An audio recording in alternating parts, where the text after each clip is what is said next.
সকলোকে ধন্যবাদ আৰু নমস্কাৰ জনাইছোঁ। আপোনালোকক অনুৰোধ জনাইছোঁ, জুবিন আহিব এতিয়া। আপোনালোকে জীয়াই থকা কালটো সদায় মৰম দিলে, বহুত বহুত মৰম, বহুত আশীৰ্বাদ দিলে জুবিনক, আৰু আপোনালোককো ইমানেই ভাল পায় সদায় জুবিনে। গতিকে এতিয়া আহিব, শান্তিপূৰ্ণভাৱে সকলো হৈ যাওক। জুবিনৰ যি শেষ যাত্ৰা, সেয়া একো বিঘিনি নঘটাকে সকলো শান্তিপূৰ্ণভাৱে হওক। যিবোৰ কোনোবাই যদি কিবা অকণমান মানে ভাবিছে, কিবা এটা মানে খেলি মেলি হৈছে, কিবা তেনেকুৱা ধৰণৰ সংঘাত সৃষ্টি হৈছে, এই বস্তুবোৰ নহওক, একেবাৰে শান্তিপূৰ্ণভাৱে হওক। পুলিচ প্ৰশাসনে, এডমিনিষ্ট্ৰেশ্যনে আমাক বহুত সহায় কৰি আছে। জুবিন আহক ভালকে, সকলোৱে আমি চাম জুবিনক, শেষবাৰৰ বাবে চাম।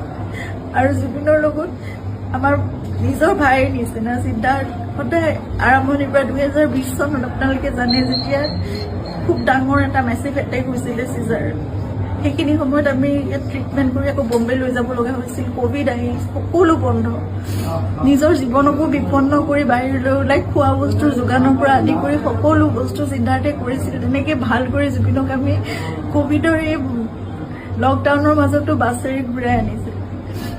সদায় জুবিন আমাৰ নিজৰ হৈ আছে। আৰু আমি কিবা এষাৰ কথা ক'লেও সিদ্ধাৰ্থৰ কথা জুবিনে কেতিয়াও তাৰ গাত টোপ এটা পৰিবলৈ নিদিয়ে। আজি তাক জুবিনৰ সেই যাত্ৰাত থাকিবলৈ দিয়ক। আপোনালোকে যি তাৰ বিষয়ে, তাৰ বিপক্ষে যদি কিবা ভাবিছে, সেই বস্তুবোৰ আপোনালোকে আপোনালোকৰ মনৰ পৰা উলিয়াই দিয়ক।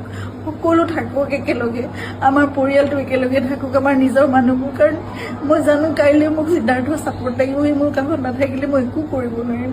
জুবিনৰ বহুত আধৰুৱা কাম আছে, এইবোৰো আগবঢ়াই নিব লাগিব। এই ল'ৰাটোক আহিবলৈ দিয়ক, সি নহ'লে জীৱনলৈ তাৰ বহুত এটা বেলেগ ধৰণৰ কিবা থাকি যাব। এইটো বহুত মই মানে বুজাব পৰা নাই। আপোনালোকক সকলো অনুৰোধ কৰিছোঁ, তাৰ বিপক্ষে যি আপোনালোকে এজাহাৰ দিছে বা কি কৰিছে, সেই বস্তুবোৰ আপোনালোকে পৰিহাৰ কৰক আৰু সকলো শান্তিপূৰ্ণভাৱে সকলো শেষ যাত্ৰাটো ভালকৈ হৈ যাবলৈ দিয়ক।